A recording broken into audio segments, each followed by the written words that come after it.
అరే రమేష్, ఏంటి రమేష్ డల్గా కూర్చున్నావు? మా అన్న బిడ్డకి సర్జరీ చేయాలంట. 8 లక్షల వరకు ఖర్చు అయ్యేటట్టుంది.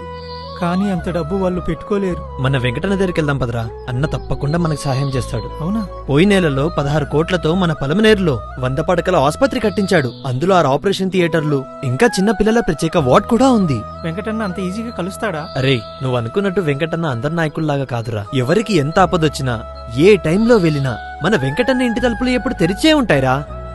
మరి నేను పచ్చపాటి నాయకుని దగ్గర పనిచేస్తున్నా కదరా. అరే రమేష్, మన వెంకటన్నకి పార్టీలతో సంబంధమే లేదురా. మన పల్మనేరు ప్రజలందరూ ఒకటే. పనికిరాని పచ్చపాటిలో పనిచేసి తప్పు చేశాను. ఈసారి పలమనేరు ప్రజల కోసం పనిచేస్తా.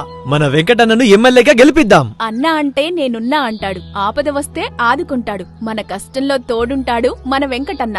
ఫ్యాన్ గుర్తుకే ఓటేద్దాం, మన వెంకటన్ననే ఎమ్మెల్యేగా గెలిపిద్దాం. ఫ్యాన్ గుర్తుకే ఓటేద్దాం, మన వెంకటన్ననే ఎమ్మెల్యేగా గెలిపిద్దాం.